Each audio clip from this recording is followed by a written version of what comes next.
శ్రీగురుభ్యో నమ. హరి ఓం. శ్రీమహాగణాధిపతయే నమ.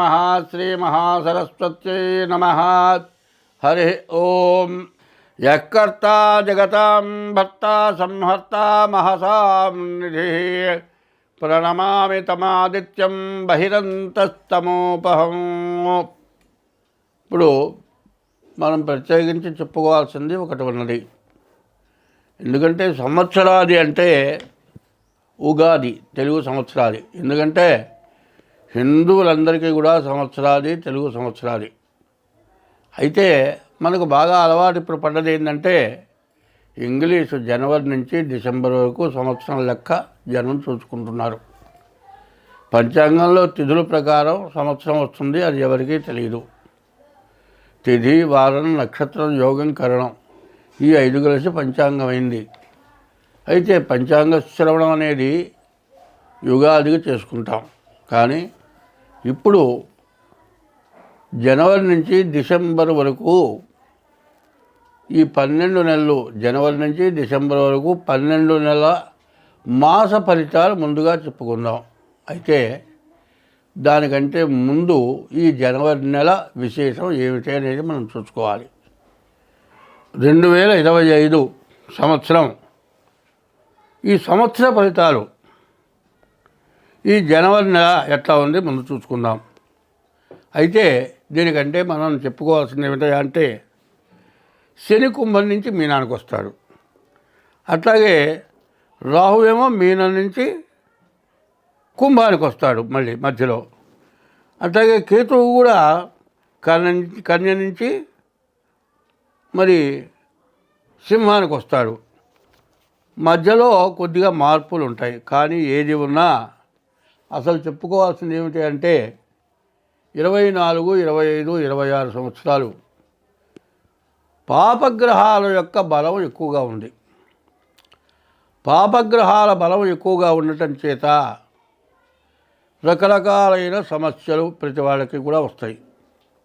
ఎందుకంటే గ్రహస్థితి బాగుండకపోతే అందరికీ కూడా సమస్యలు ఉంటాయి, ఎవరికి సమస్యలు లేకుండా ఉండవు. అయితే ప్రతి వాళ్ళు ఏమంటారంటే మనకంటే పైవాడు మనల్ని ఇబ్బంది పెడుతున్నాడు, వాడికి బలం ఉంది, వాడు చెల్లుతుంది కాబట్టి వాడు చేస్తున్నాడు అని తక్కువ వాడు అనుకుంటాడు. ఇది కాదు. ఇది గ్రహస్థితి బాగుండకపోవటాన ఇది అంతర్యుద్ధం అంటారు. చూడండి, దేశంలో రాజకీయ నాయకులు వాళ్ళల్లో వాళ్ళకి భేదాలు వస్తాయి. ఒక పార్టీలో వాళ్ళకే భేదాలు వస్తాయి. వీళ్ళంటే వాళ్ళకి పడదు, వాళ్ళంటే వీళ్ళకి పడదు. ఇవన్నీ కారణం ఏంటి? పాపగ్రహాల వల్ల వచ్చే సమస్యలు. అందువల్ల రాజకీయ నాయకులు ఎట్లా ఉంటారు? ప్రజల పరిపాలన కంటే వాళ్ళలో వాళ్ళ కుమ్ములాట, ప్రతిపక్షం కానీ మరి పరిపాలన చేస్తున్న పక్షం కానీ ఇట్లా కొన్ని భేదాలు వచ్చి వాళ్ళలో వాళ్ళు గొడవలు పట్టడం. దీనివల్ల ప్రజలకు తగినటువంటి మంచి చేయలేకపోవటం వాళ్ళకి జరుగుతుంది. సరే, ఏమవుతుంది? పెద్ద పెద్ద వ్యాపారస్తుల దగ్గర కొద్ది వాళ్ళు ఉద్యోగాలు చేస్తారు. వాళ్ళకి వ్యాపారం సరిగా చేయలేకపోవటం చేత వాళ్ళ దగ్గర పనిచేసే వాళ్ళకి తగిన జీతాలు ఇవ్వలేకపోవడం జరుగుతుంది.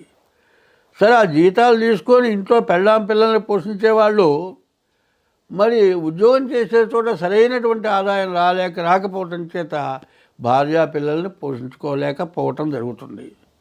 దీనివల్ల పిల్లల చదువుల్లో కుంటుపడటం జరుగుతుంది. ఇది గొలుసు లింకులు. రాజపాపం పురోహిత, రాజు చేసిన పాపం పురోహితుడు అనుభవించాలి, పురోహితుడు చేసిన పాపం ప్రజలు అనుభవించాలి. ఇట్లా ఈ ప్రజలు చేసిన పాపం మిగతా జీవరాశులు మరి పాలిచ్చే గడ్డిని పాలిస్తాయి. అన్నం పెట్టితే ద్రోహం చేసేవాడు మానవుడు, గడ్డి తిని పాలిచ్చేది గోవు, గడ్డిని పాలిచ్చేది బర్రె. వాటికి ఆహారం పెట్టడం చేతగాని పరిస్థితి వస్తుంది. ఇట్లాంటి దానివల్ల చాలా ఇబ్బందులు పడ్డారు, చాలా కష్టపడ్డారు. ఒకప్పుడు దాతనామ సంవత్సరం కరువు అని చెప్పేవాళ్ళు.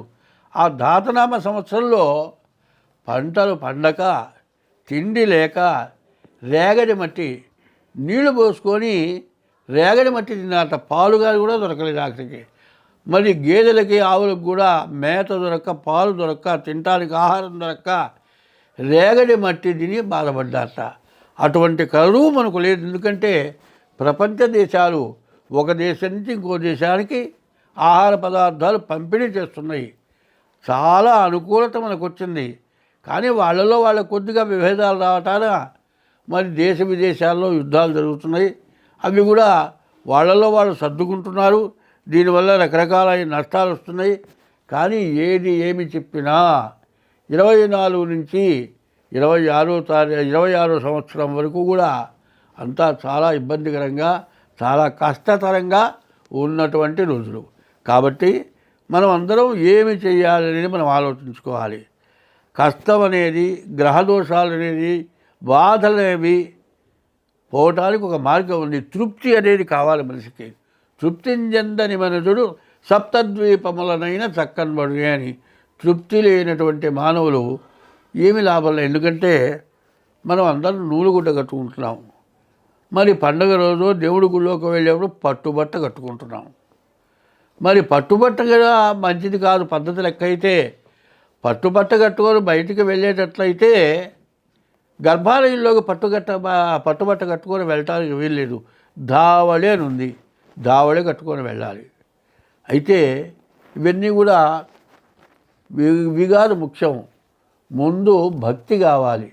భక్తి లేని పూజ పత్రి చేయటు అన్నారు. ఈ భక్తి ఎట్లా ఉండాలి అనేది కూడా మనం తెలుసుకుందాం. పిల్లలకు తండ్రి మీద ప్రేమ ఉండాలి. తండ్రుల మీద ప్రేమ ఉండాలి. తర్వాత తను తింటూ ఒకరికి పెట్టే మనస్తత్వం కావాలి. ఇటువంటి పద్ధతులు ఉంటూ దైవాన్ని పూజించాలి. ఎవరికీ అపకారం చేయకుండా దైవాన్ని పూజించడం. మరి అన్యాక్రాంతంగా సంపాదించి దేవుడికి ఎన్ని పూజలు చేసినా ఫలితం లేదు. కాబట్టి ఈ సంవత్సరాలు చెడు సంవత్సరాలు. కాబట్టి ఇప్పుడు మనం చెడు చెప్పుకోవాల్సిన అవసరం లేదు. ఉన్న మంచినే చెప్పుకుందాం. అయితే ఈ మంచి చెప్పుకోవటంలో అర్థం ఏమిటంటే ఈ సంవత్సరం మొత్తంలో ఇప్పుడు మేషరాశి వాళ్ళకి ఏమైందంటే మార్చి 30కి ఏలినాటి శని ప్రారంభమవుతుంది. ఈ ఏలినాటి శని వల్ల ఈ సంవత్సరం అంతా కూడా బాగా అధికమైన ఖర్చులు, బాగా ఇబ్బందులు, కష్టాలు బాగా ఎక్కువగా ఉంటాయి. తర్వాత ఈ మేషరాశికి ద్వితీయంలో గురువు ఉన్నాడు. ఈ ద్వితీయంలో గురువు ఉండటం కూడా చాలా కష్టాలు ఉంటాయి. ఎందుకంటే ద్వాదశాస్తమ జన్మస్థం శని అంగారకో గురు కుర్వంతి ప్రాణ సందేహం స్థాన చలనం ధనక్షయమని. ఇటువంటి ఖర్చులు. ఎందుకంటే బతకటానికి బతుకు తెరువు లేక, మరి చేసే ఉద్యోగం కానీ వృత్తి కానీ పోయి రావాల్సిన డబ్బులు రాక చాలా కష్టపడి రోగాల వల్ల కానీ ఆర్థిక ఇబ్బందుల వల్ల కానీ చాలా కష్టాలు వచ్చేటువంటి లక్షణాలు మేషరాశికి ఉన్నాయి. కాబట్టి వాళ్ళు ఎట్లా ఉండాలంటే తగిన కొద్ది వస్త్రాలు కట్టుకోండి. ఎక్కువ ఖరీదు లేకుండా తక్కువ ఖరీదు తెచ్చుకోండి. మరి తిండి కూడా సామాన్యమైన తిండి తింటే మంచిదే కదా. మరి పంచపక్ష పరమాన్నాలు లేకుండా ఇట్లా ఉన్నాయి కదా అని అధికమైన ఖర్చులు పెట్టుకోకుండా రేపు అనేది రోజు కష్టమైనటువంటి రోజు అనేది గుర్తుపెట్టుకొని ఏ రోజుకు ఆ రోజు జాగ్రత్త పడి మరుసటి రోజుకి జాగ్రత్త చేసుకుంటే ఈ రాశి వాళ్ళకి ఎటువంటి సమస్య, ఎటువంటి ఇబ్బంది రాదు. కానీ ఈ రాశి వాళ్ళు ఏం చేయాలంటే ముందు రాబోయే ఏలినాడు శనికి 19,000 జపం చేయించుకొని నల్ల నువ్వులు దానం ఇవ్వటం ముందుగా అవసరం. తర్వాత ఈ రాశి వాళ్ళు ముందు మీ డేట్ ఆఫ్ బర్త్ ద్వారా జాతకం చూపించుకోవటం.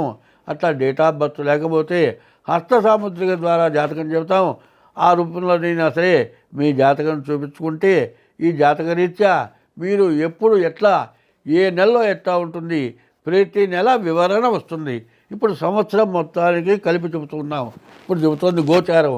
అయితే గ్రహచారం అనేది 75 వంతులు, గోచారం అనేది 25 వంతులు వస్తుంది. కాబట్టి వివరణ కావాలి అంటే మాత్రం ముందు జాతక చక్రం ఎంచుకోవటం. అట్లా లేకపోతే హస్త సాముద్రిక ద్వారా కింద మా ఫోన్ నెంబర్కి ఫోన్ చేసి దానికి తగినటువంటి మరి ఇవ్వవలసిన దక్షిణ చెల్లించి మీరు జాతక చక్రాలు వేయించుకోండి. ఈ సంవత్సరం అంతా కూడా అందరూ శుభంగా సంతోషంగా ఉండడం కోసం చెబుతూ ఉన్నాము. స్వస్తి.